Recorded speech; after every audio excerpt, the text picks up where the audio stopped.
everyone. I hope that I'm loud and clear and we have our speaker here today. Okay, so I assume that everyone can hear me with the reactions. Okay, so I'm going to share Dr. Khor's screen. Is my slide visible? Dr. Khor, can you say yes or no? Yes. Okay, perfect. So here with us, we have Dr. Khor Swee Kheng. He's a super senior of mine from the same university, the National University of Malaysia, UKM, and MRCP graduate from UK and also MPH graduate of Berkeley. He has been a really inspiring individual. I just knew him recently, but we have been through so many projects together, and I really hope to work with Dr. Khor again in the future. And today he's on a personal note, I would say, to share his past experiences with us. So Dr. Khor, the floor is yours. I'm going to just go through the slides. Just let me know when you want to go next slide. Thank you. Marjorie, thank you. Marjorie, just a quick check again. Can you hear me and see me well? Okay, I'm not sure about the seeing part, but I can hear you well. But the video is switched on, no? Okay, I have to ask my colleagues. Eunice, can you see Dr. Khor? Yes, I can see Dr. Khor clearly. Okay, I think it is all well. We can start. Okay. Yes, well, everyone. Thank you, Marjorie. Thank you, Eunice and Marjorie and everybody else. And a special hello to Debbie. Debbie, what a great presentation that you shared with us just now, just a few minutes ago. Thank you so much, Debbie, for sharing a very personal side to you. And I wish you and your family all the very best.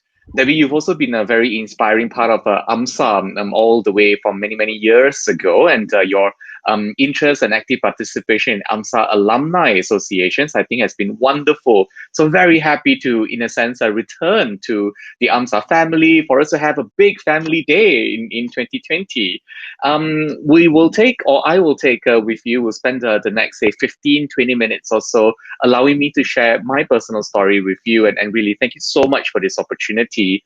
And as I share the story with you, there could be some questions that you'd like to ask, and there could be a short question and answer session at the end of it, and we'll try to finish 30 minutes on the spot. Yeah, Marjorie, the next slide, please. I have very few slides, ladies and gentlemen, my friends and colleagues in AMSA. I thought to begin with this one. This is a bit more of a personal intro to myself. Unfortunately, I'll have to give you a little bit of the facts, yeah? And we'll begin with the facts, and the next slide we'll talk about some of the anecdotes, the challenges, and also some, say, experiences that I've had on the more personal side of things, yeah? But to get there, maybe it'll be helpful to have a brief look about my personal journey so far. I've been very lucky to move around to different careers. I started off in Malaysia, yeah, as a doctor. And on the left of the screen, you see that I've had 4 previous careers as a practitioner. The first one was in Malaysia as a doctor in internal medicine. And the second career was in parallel. I was doing refugee work for 6 years and disaster relief when my company allowed me to go to Nepal and Cambodia. Nepal after the earthquake and Cambodia after the floods of 2015 and 2011, respectively. There was a chance to do clinical research in pharmaceutical in Singapore for 2 years.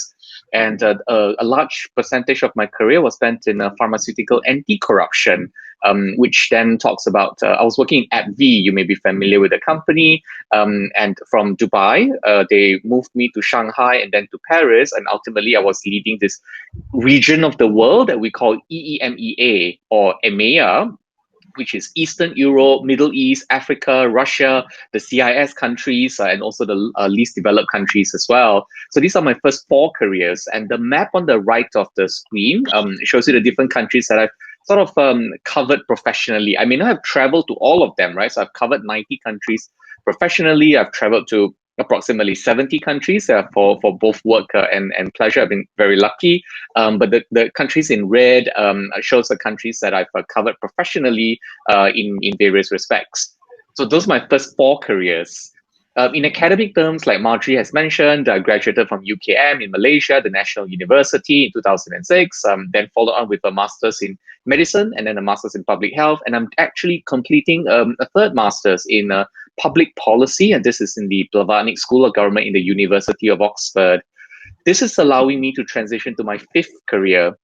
In the 5th career, and I'm touching 40 years old in the several months, And this, again, I've been very fortunate, and I'll share more personally with you how I got to this different locations and these different spaces, yeah, and I'll be happy to answer your questions as well.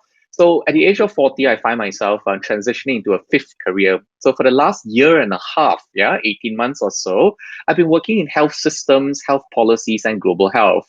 But health systems, health policies, and global health means very many things to very many people. And what I'd like to focus on is actually in three specific areas. The first one would be human capital for health, meaning how many doctors, nurses do we need, how do we pay them, how do we retain them, international brain drain, things like that. Number two is sustainable financing, meaning what is the right mix of tax financing or out-of-pocket payments or insurance payments? How much should we rely on the community? How much should we rely on the self? And how much do we rely on the government? So sustainable financing is the second thing that I look at. The third thing that I look at is the organization of health systems delivery, meaning what is the right mix of public and private? What's the right mix of urban and rural? What's the right mix of primary, secondary, and tertiary? And what's the right mix of ownership structures, meaning in the hospitals in the countries where you are coming from, sometimes the hospitals are completely owned by the government, for example, like Malaysia, or they're sometimes owned in Indonesia, for example, you have Swadana, the initiative that allows you to pay for funds in certain private hospitals. There are many hospitals in Japan, for example, that are non-government, they are private, but they are non-profit, for example. So I'm interested in that. So that's my fifth career at the moment. As I finish my master's program in Oxford, I'm looking for a full-time employment, hopefully in Southeast Asian health. And to do that, I am a senior visiting fellow in the United Nations University. They have an International Institute for Global Health, and that's based in Kuala Lumpur, and I'm a senior visiting fellow for them. I'm also a visiting fellow in a think tank in Malaysia called ISIS, and I help them with health security and regional public policy. That's a little bit of me in personal intro. Marjorie, the next slide, please. Well, the title is actually Four Continents and Back. Here I must correct myself. Yeah, so Debbie was very kind, and I think the mistake is solely mine. Four continents includes Asia, so it's actually three continents and back to Asia. So it's Asia, Africa, Europe, and North America are the four continents that I've got professional experience in. And that professional journey, the live, the work, the study in 9 countries, and using those 9 countries to cover about 90 countries worldwide. I have already explained that to you in the previous slide. Let me share some anecdotes, yeah, that have this major theme of luck, fate, and timing. And luck, fate, and timing is important to all of us for very many reasons. For example, it's important in religious terms, right? Because you all will have your own religion, and your religion might tell you things about luck and fate and timing. And you may work very hard, and I'm sure all of you work very hard, and you have a lot of talent, but ultimately there's a lot of luck and fate and timing that comes into play as well. So let me begin by sharing with you some anecdotes and then some challenges, and then we close this slide, okay? Let's begin with on the top right-hand corner. So there's a picture of me. I was bald at that time. I was bald because I shaved my head as I went into the disaster mission in Nepal in 2015 after the earthquake. And for my Nepali friends who are listening in right now, Mero naam Sekar, mo Nepali bistare siktechu. I speak a little bit of Nepali as a result of working with the Red Cross, more Red Cross ma kamgarchu, during the earthquake in Nepal, and there was a lot of fate involved in that particular incident. The earthquake is a devastating event that caused a lot of heartache for very many people. And as fate would have it, my company was kind enough. Yes, I made the choice, but my company was kind enough to allow me unrecorded leave for quite a substantial period of time for me to just go and contribute as a doctor and also a public health physician with the Red Cross in Nepal. I was also very lucky at that time because the friends that I had around me crowdfunded a significant amount of money, which allowed me to move 175 kilograms of material like tents and medicines, no food, just tents and medicines and supplies, relief supplies, to go into Nepal. And the timing of it was right because I was at a time when I didn't have family commitments, and I was able to make the conscious choice to go. So luck, fate, and timing, I think, is very important as we all consider how we go about in life, that you have your beautiful plans and you're 25 years old or you're 20 years old and you're just embarking in this professional age, and you're thinking, I want to do this and this and this, but life happens. And when life happens and luck and fate and timing happens, sometimes your way, sometimes not your way, you have to be very mindful that you have to roll with it, as in just float along with whatever luck and fate and timing has given to you. The picture below shows me in Xinjiang. This was in Xinjiang, in the province in China, with a lot of Uyghurs who are Muslims, and I had the fortune to travel there for a little bit of work, and I took on a few days to travel and see the beautiful province of Xinjiang, and the Islamic architecture and Islamic culture that was there in Xinjiang. And it was such a great experience over there as well, that allowed me to, the timing of it allowed me to work in China, and at the same time cover Xinjiang, and also to have a look at Xinjiang. The bit about the picture at the bottom in the middle is the University of California, Berkeley. I'm very proud of this university. When I went to Berkeley, it was the #4 university in the world. It remains the #1 public university in the world. And the University of California, Berkeley has got a lot of emphasis about social justice. So as I studied the public health masters in Berkeley, it was less scientific. Of course, there was a lot of science and epidemiology and statistics, but a lot of it was also thinking about the issues surrounding social justice. And the point I'd like to share with you here about Berkeley's fight for justice and the civil rights movement and how they fought against the Vietnam War is an entire beautiful story about the students in the town of Berkeley and the University of Berkeley, California, Berkeley itself, and how, where possible, as doctors, it would be great if we, all of us combined, could help improve the luck of those people who are not so lucky. And finally, I end with a picture of the Eiffel Tower. It was such a beautiful spring day in Paris in 2017 when I moved there. And I was lucky again that my company moved me, and I got a promotion to handle the European operations for AbbVie. And I want to share one anecdote from France. And that anecdote is, in a sense, the beauty of life and rationality. So they have a commitment to beauty, to art, to debate, to culture, and so on and so forth. But they also have a commitment to rationality. And that commitment to rationality, I think, is very important for all of us today. Important in the sense that we're all scientists, we're all committed to rationality, we're all committed to logic and evidence, and we're all committed to how we can use science and knowledge to improve the luck, fate, and timing for people who may not have good luck and good fate and good timing. There are a few challenges, of course, moving back and forth between these countries. Well, I'll tell you those challenges. I didn't list them down, but I'll share them with you right now. There are trade-offs, actually. Of course, they are a challenge. You know, you get to have all these exciting adventures, but you trade something off. And life is about trade-offs. Life is about you deciding what's best for you and whether or not the good outweighs the bad. And if the good outweighs the bad, go for it.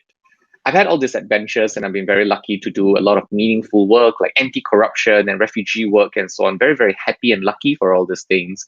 And to move around the world was also a beautiful experience, but it carried trade-offs. I'll share two important ones. The first one is loneliness, and the second one is discrimination. In terms of loneliness and the challenges of loneliness is when you're overseas and you're by yourself and you're constantly thinking, my family's back home, my friends, my mom, and the people that I grew up with, everything that is familiar is back home. And that loneliness teaches you things. It teaches you how to be by yourself. It teaches you to be strong. It teaches you emotional resilience. It teaches you to be, ready for anything that goes on in life. So again, beautiful experiences of going around the world. What's the trade-off? Loneliness. But loneliness has also a trade-off. And the trade-off is it teaches you strength. The second trade-off is actually discrimination. The world is an unequal place. It's an unequal place because power structures are decided in Europe or in Brussels or in Washington, right? Or rich countries or one particular race of people or one or two particular countries in the world. These structural racism, right, or the discrimination that we face is a problem. It's a public health problem, it's a health problem, it's a political problem, it's a human rights problem. But I'm not here to tell you it's a problem. Let me set that aside. We all know that discrimination is a problem.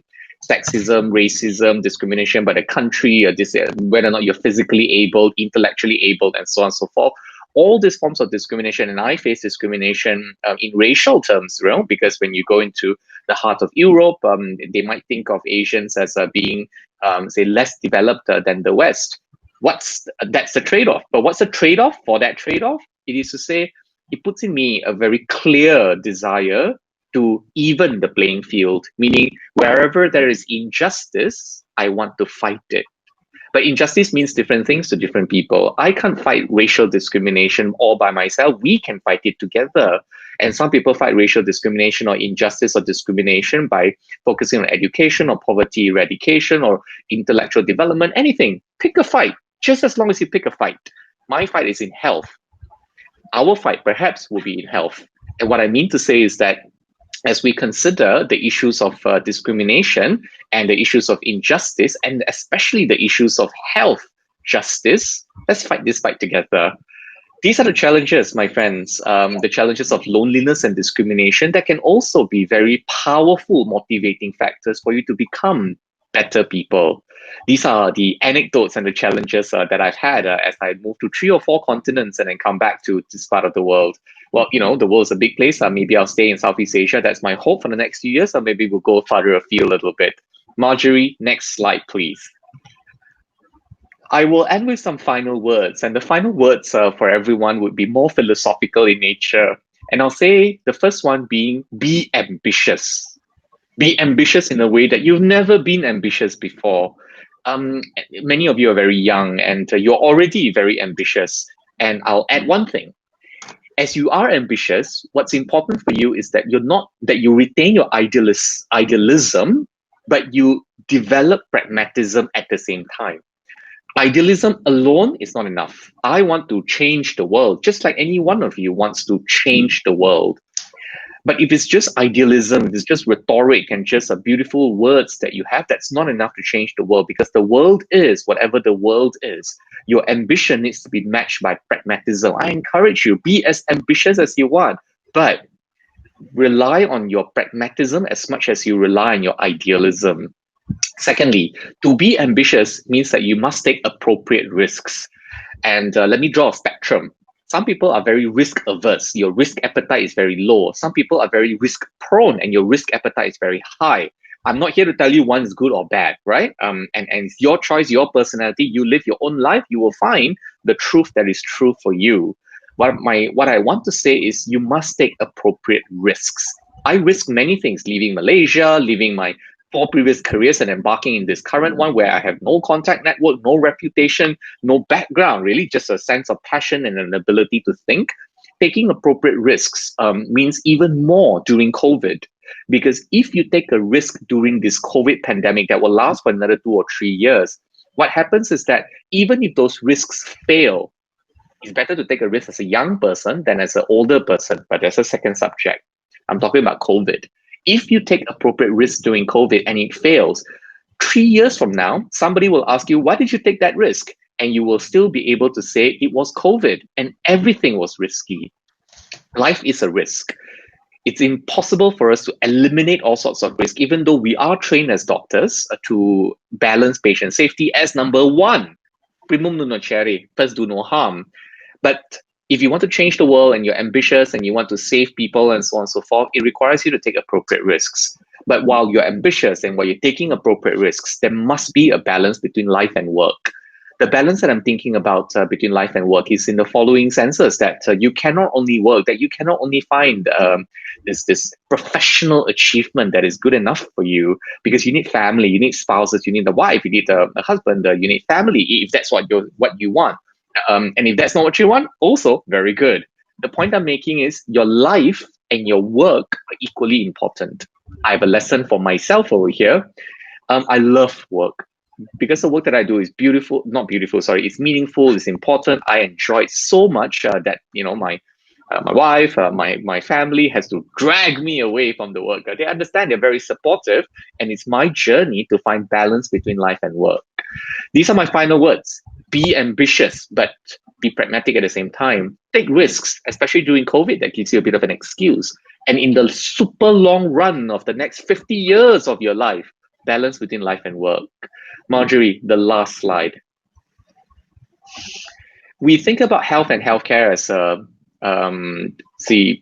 scientific choice, an evidence-based choice, that if you just show them the evidence, politicians will definitely do whatever they want whatever you want them to do. That is not true. Health is not science. Yes, it is. Absolutely science. But health is political. And health is a political choice. And I would love, as we end this particular part, it's not about me anymore. It's about our profession, the health profession, not medicine, not healthcare, but health, so broad that it becomes a political choice. And we must be not only good doctors and good scientists and good researchers, but also good citizens and good taxpayers and good voters and good human beings to one another. And as we consider that health is a political choice, it will help broaden the horizons and strengthen the abilities for us to, well, save the world. Marjorie, let me end here. Okay, thank you so much, Dr. Khor. It was really amazing. So we will just proceed with the Q&A session, and we will maybe pick a few. So please drop your questions at the question tab, or maybe raise your hand and we will pass you the mic on stage. It would be great if you can raise your hand and you can join us on stage together. Okay, I think they need some time. They're quite shy, Dr. Khor.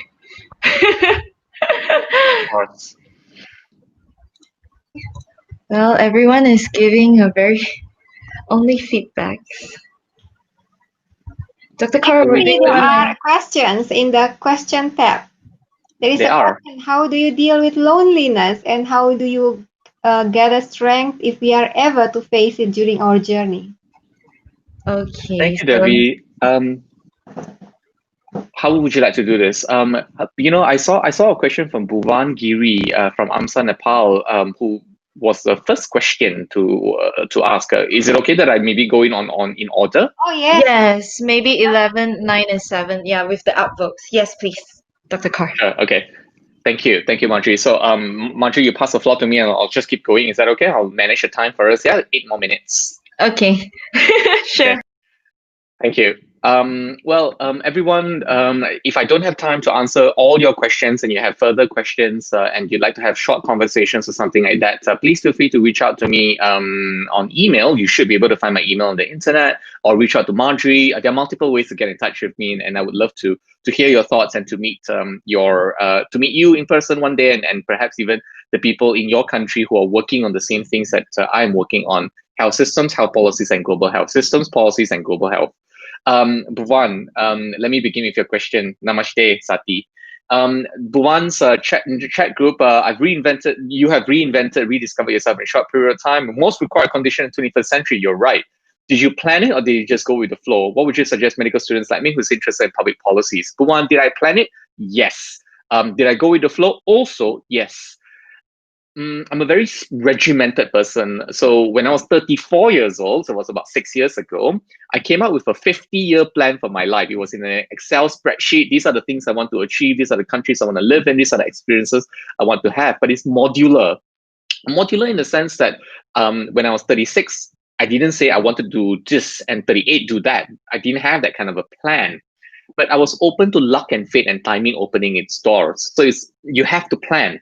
And this planning of coming into global health needed a clear strategy in my head. How do I start? And what are the small leverage points? And what are the small entry points do I use to enter that space?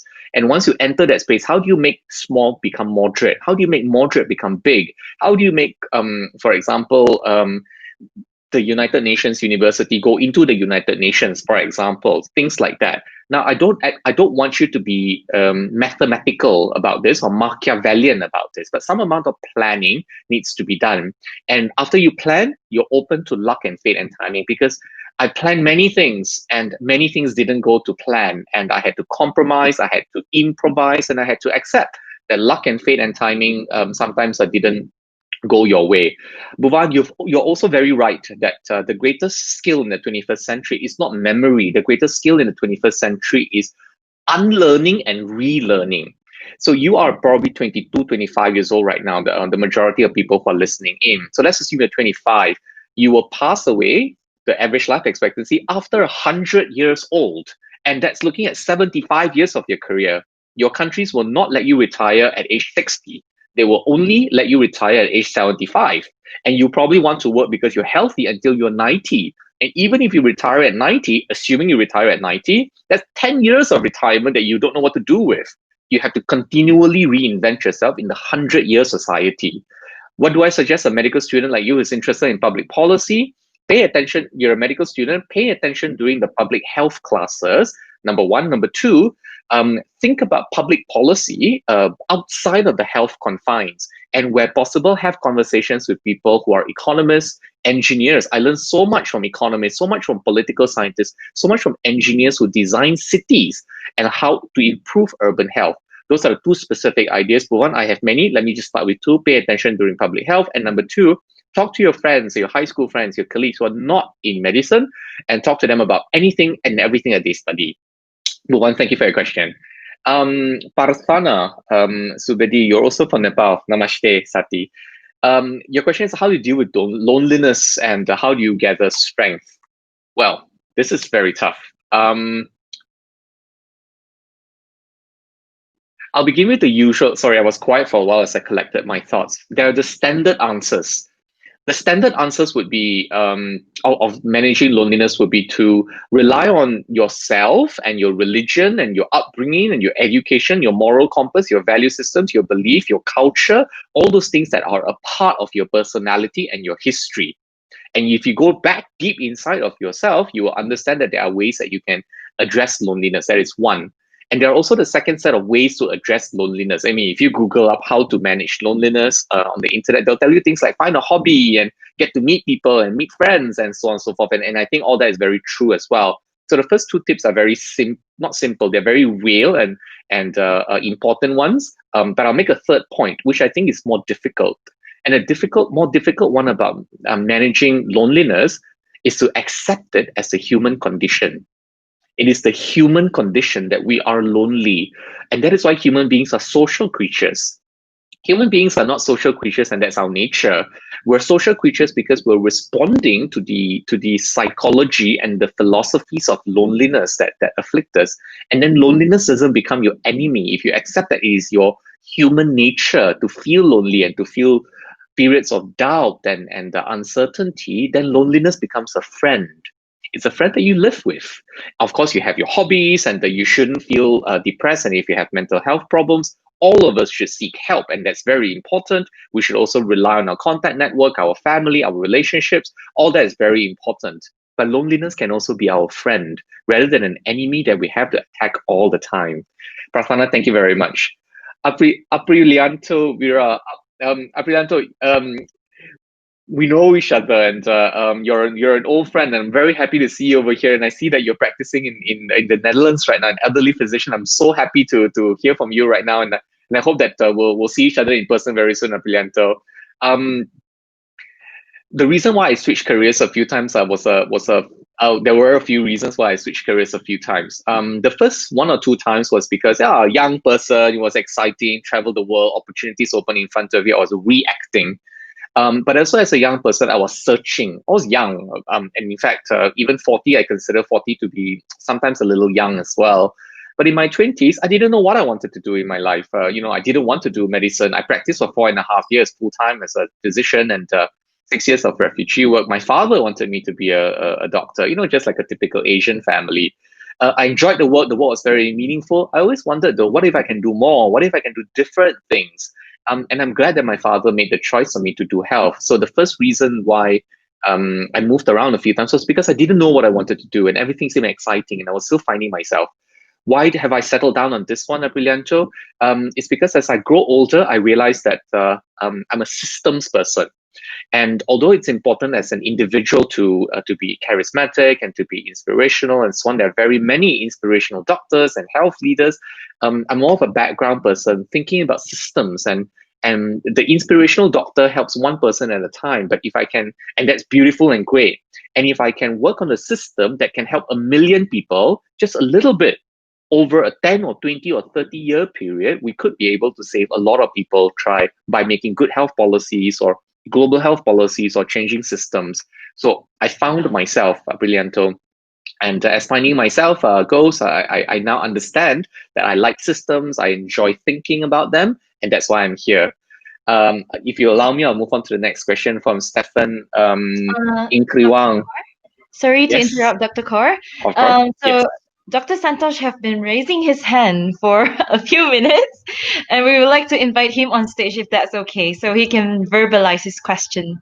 Okay, we are providing Absolutely. the mic. Okay, so Dr. Santosh is on the stage right now. Hi, Dr. Santosh. Hello. Yes. Let me just turn on my video. Okay. Thank you so much for this beautiful session, Dr. Khor. Actually, I wanted to ask you one thing. This might not be so serious question, but you have been traveling to a lot of places in the world. Just tell us the story when you were facing real problems while traveling, and how did you cope with that? Maybe an example would be good for all of us. Some story that you faced. Again, Santosh, thank you for your question. I was robbed once, but there was this drunk Scottish boy who robbed me, and he was clearly drunk. He came up to me in a bus stop in Glasgow at 8 p.m. on a winter night in November in 2006 or so, and he asked me for £1 just so he could go buy some fries at a McDonald's. So that was one. I've had a situation where my car caught fire, or rather the car that I was in caught fire in the middle of a fairly dangerous neighborhood in Johannesburg. And I was rescued, I guess you could use the word rescued, by a gentleman who happened to be a bodyguard in South Africa. So he got me into his Land Rover. He was driving a Land Rover at that time. My car caught fire. He put out the fire, got me into Land Rover, and sent me to my friend's home where I was having dinner at that night. So that's the second dangerous incident. There were multiple dangerous incidents. I mean, in terms of physical risk, as I was climbing mountains and hiking and so on. That's I guess a third story. And perhaps a fourth story is an altercation where my tour guide, who was a Xinjiang Uyghur, when I was in Xinjiang with him, and he was, we nearly got into a fight with the state police, and because of the persecution, the discrimination that happens against the Xinjiang's people that is sometimes reported in the press, and I think tensions could be very high in that province, and that's another example as well. But maybe I'll. You asked me about stories at which I was at risk. I've been very fortunate. Those stories are very small risk, right? I was never injured. Nobody ever stabbed me or anything like that, and I was always relatively very safe. Maybe if it's okay, I'll end with one story. And it's a beautiful story because I like to see the beauty in life. The Iran-Iraq war took place in 1980 to 1988. And in that 8 years, many people died. Both countries were very violent against each other. And in Iran, in Tehran, there is a cemetery full of all the soldiers who passed away in the Iran-Iraq war. I was in Iran, I was in Tehran in 2013. I went to the cemetery. It means a Behesh-e-Zahra. If there are our friends from Iran right now, I think it means a playground or resting place or something of that sort, of heaven. And in the cemetery, Behesh-e-Zahra, yes, I enjoy going to places like this because it reminds me about the history and why things happen and why people think the way they think. And in that cemetery, as I was walking through a beautifully kept cemetery, there was the son of a soldier who passed away, and he came to visit his parents, his father rather, who passed away. And this person who visited his father who passed away was also a soldier during the Iran-Iraq war. He was a child soldier during the Iran-Iraq war. He spoke no English, I spoke no Farsi, but we communicated. And that's not a risky story, Santosh. That's not really the question you're asking, but I thought to share that question with you to end the answer to the question. Thank you, Santosh. Thank you so much. Thank you, Dr. Santosh, for the amazing question. Yes, Dr. Khor? I was going to say, Marjorie, I think time's running out, so let me pass the floor back to you. Oh, thank you so much, Dr. Khor. Dr. Khor, will you be joining us at the social launch later to observe the event and also socialize with the audience if you want to? Unfortunately, I can't tonight because I have a family dinner that's scheduled in just a few minutes. But Okay. such a pleasure to be here. Thank you so much, everyone, for your questions, and also to Marjorie, Debbie. Thanks for having me. Aprilento, I'll get back in touch with you. For everybody else who might have a question, there are ways to get in touch with me. I look forward to hearing from you. Thank you again. Before you leave, I would like to humbly thank you for being here with us. We know that you are very, very busy, and it is an amazing opportunity that we actually have the honor of having you here. So, applause and thank you. And again, we are very, very happy to have you. And please make your time to join us on day 2 and day 3. Thank you so much, SK. You are amazing. Thank you, Debbie. SRU, everyone else. I look forward to hearing all of you. So many great questions that if you perhaps find a way to send it to me. I'm so sorry I can't reply to everything right now, but such great questions and such great people. Thank you so much, everyone. Have a great rest of today, and I'll try to join you tomorrow. Thank you. Bye. Thank you so much, Dr. Khor. Bye. Have a great evening. Bye. Okay. So that marks the end for Dr. Khor's session. So we'll be having a short break and we will come back at 7 p.m. But before that, we would like to invite a few speakers on board that Dr. Debbie would like to introduce. They are, okay, Dr. Eddie. Yeah. Yes, Dr. Debbie. I think we can have Belia to invite them on stage.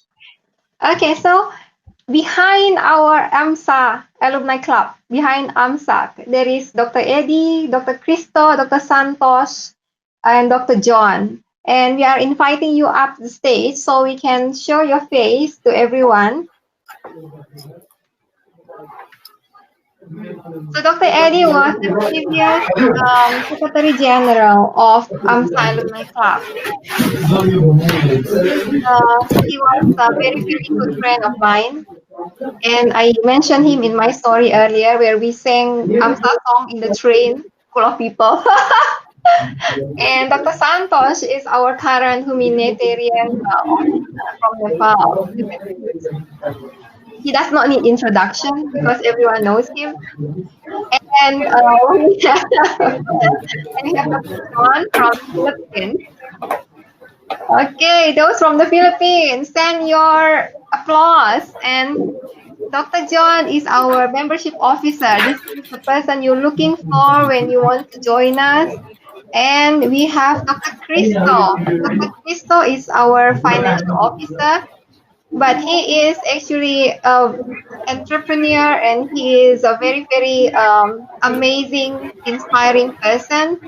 He is always the go-to person that whenever I have questions, I will call him. Dr. Cristo owns the biggest vaccination clinic in Indonesia. So, Dr. Cristo, if you're here, come up the stage.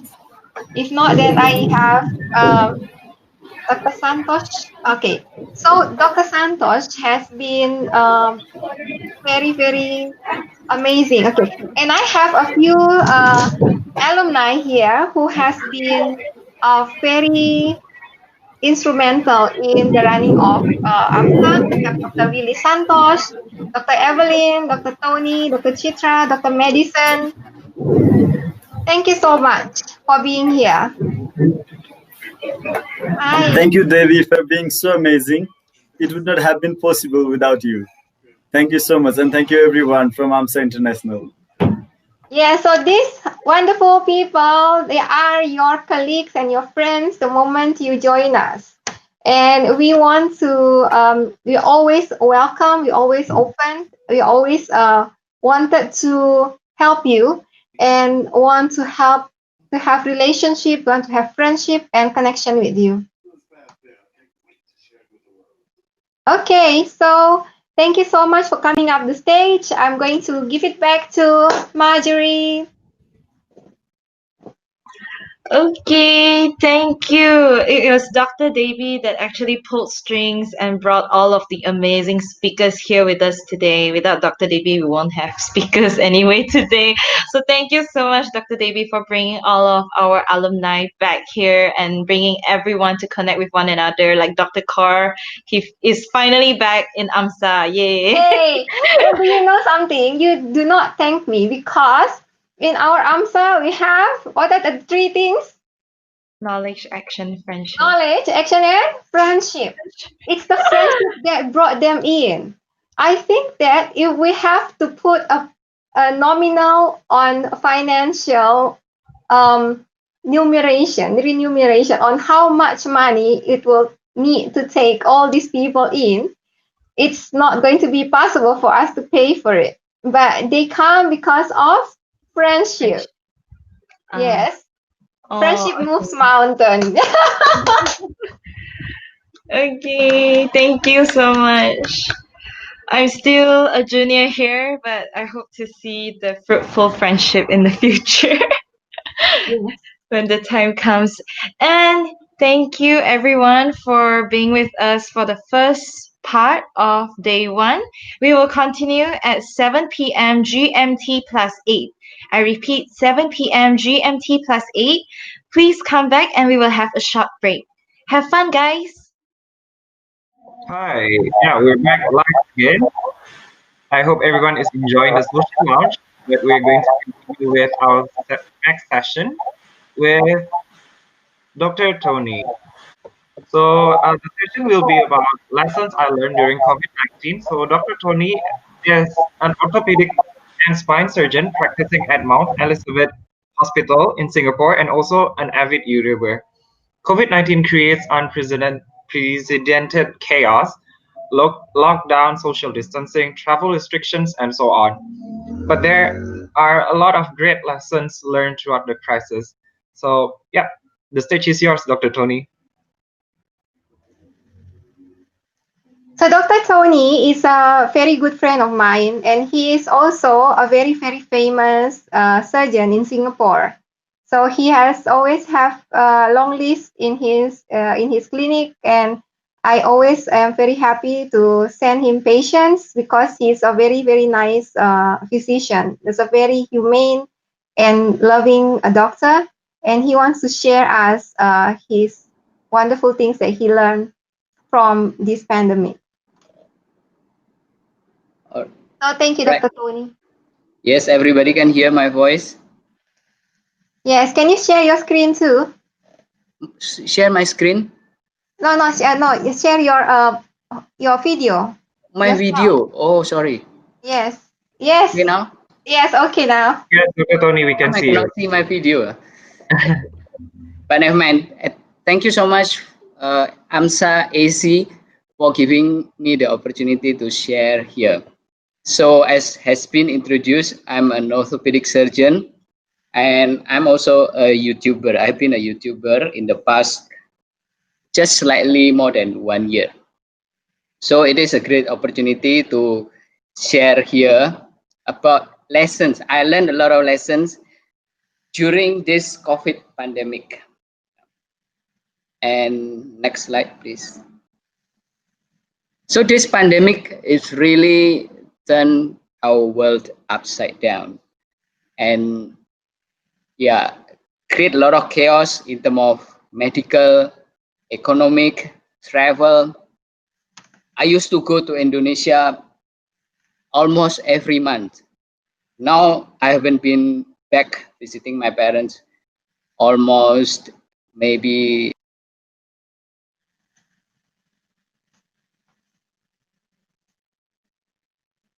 So Dr. Tony is a very international person. He is born and studied in the beginning in Indonesia, and he went to Australia to do his medical degree. And afterward, he came to Singapore to do his internship and his residency in spine surgery. And he is now practicing in Mount Elizabeth Hospital in Singapore. So Dr. Tony is trying to get in now and we are going to wait for him.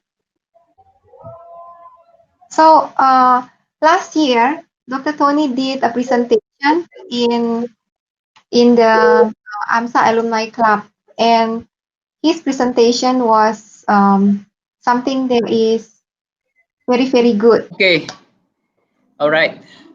Am I back? Can everybody hear me? Yes. Okay, I'm sorry. I don't know what happened, but yes. But the lessons I'm planning to share here is not about medical. It's not about my orthopedic surgery or about my practice as spine surgeon, but rather something I've learned as a human being through this crisis. So number one lesson is humanity emerge through crisis. So a lot of positive and negative. We see the negative thing like people holding face mask or bottles of hand sanitizer, or people just ignoring the advice from the government not together. So they party and everything, ignoring, putting other people at risk. But the thing that I want to show here is the positive side. So through crisis, we see a lot of people with compassion, a lot of humanity emerge through this crisis. So the next slide, for example, we see this is an example. Is a polytechnic student in Singapore who spent a little money that she has, okay, to buy mask and to distribute it for free. This is something small. It's not heroic, but something small that people can show during crisis. So this is what she said. The money I spend isn't going to make or break me. It is not much to spend to buy the face mask, but it is the best I can do. Every one of us can do something small that we can show to help other people. And the next slide. Here also an entrepreneur in Singapore making an apps. Okay, the purpose is to bring back a kampung spirit. For those of you who don't know what is the meaning of kampung, in kampung spirit we like family. Even though we are not family, but we treat each other like a family. This used to be Singapore many years ago used to be like this. Everybody is family. But now as we become more affluent, we don't really care about one another. But this apps is very good. So during lockdown, we are restricted. We cannot go out, we cannot go shopping, we cannot buy food. So some people are handicapped. Then they need help. If they need help, they can use this app. Okay, the neighbor who have difficulty getting their food, they can ask the neighbor to bring food. Those people elderly who has nobody to take care of them, so they can use this app, get people volunteer to help them. This is something noble that we can do through crisis.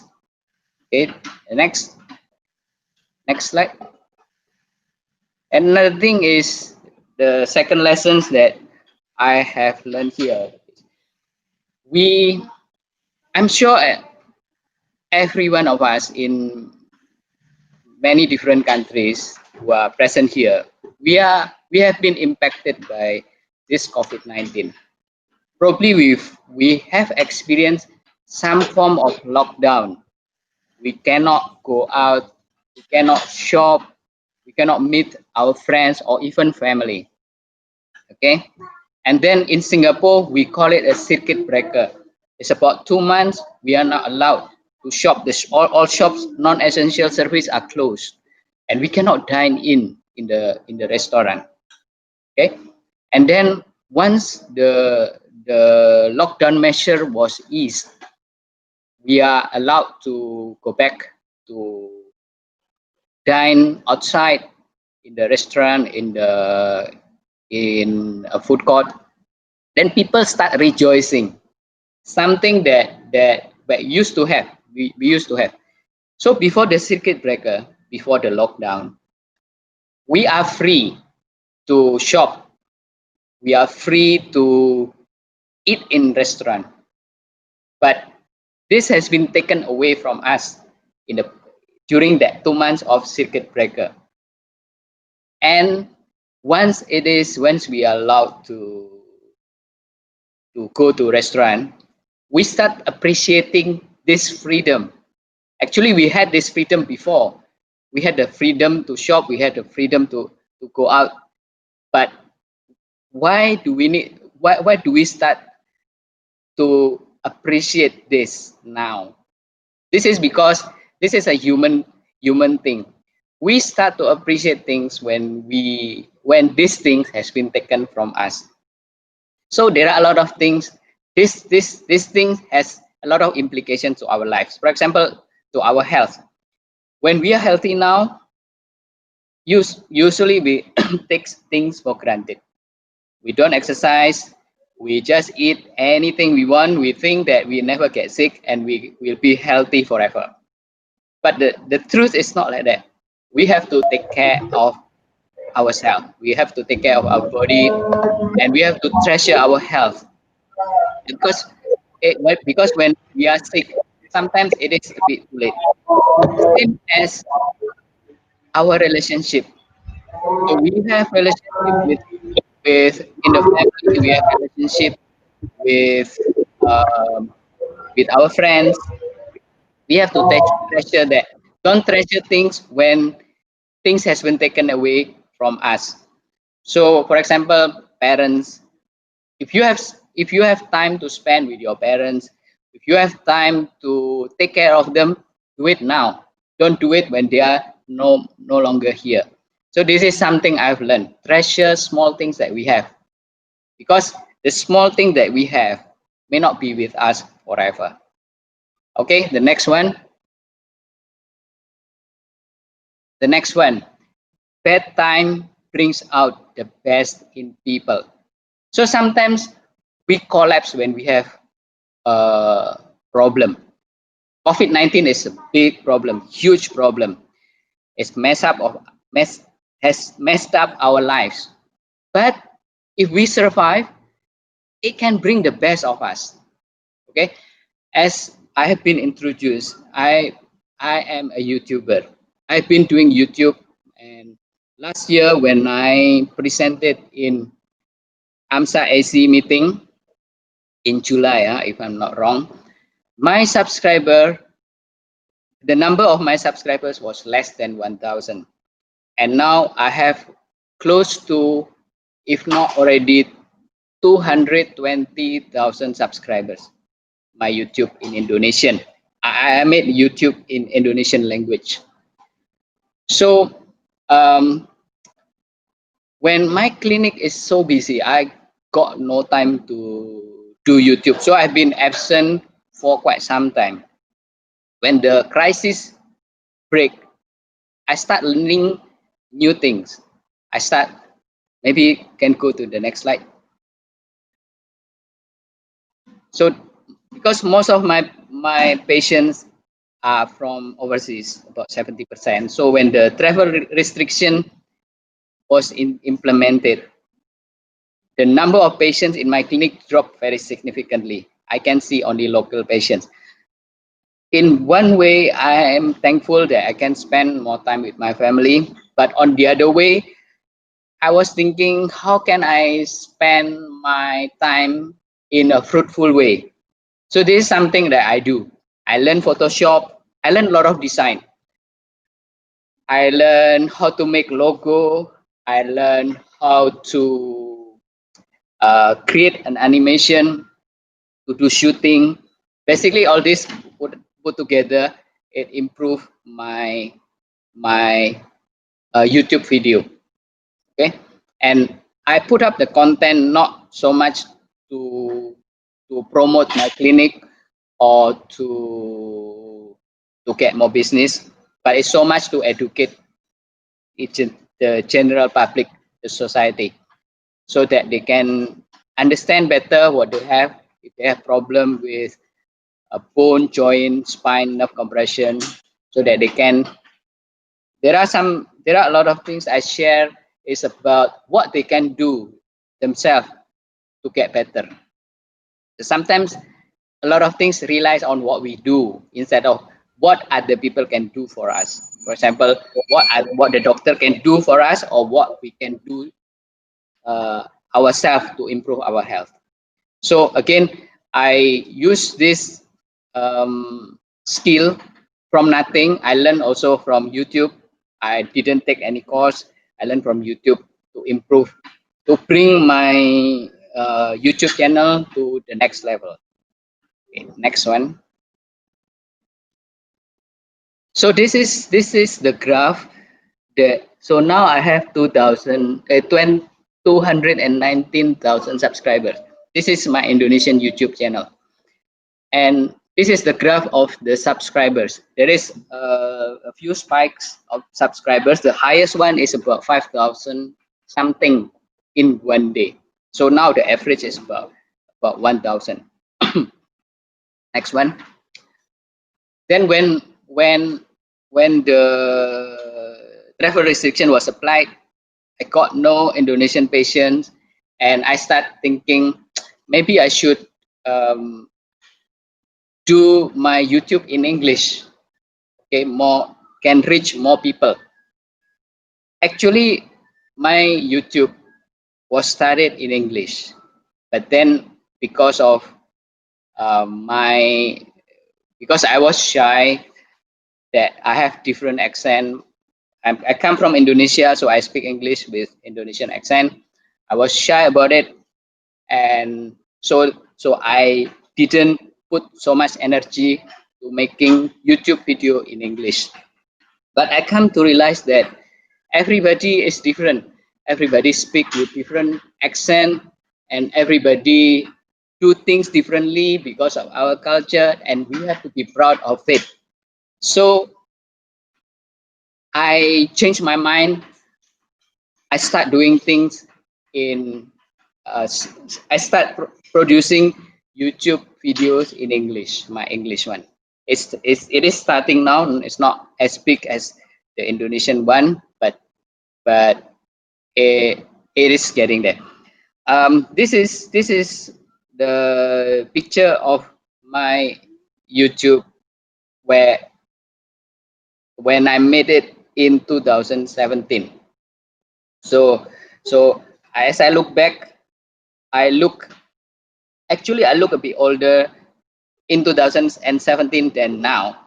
And then the next slide. Next slide, please. And this is the YouTube video I made just a few days ago.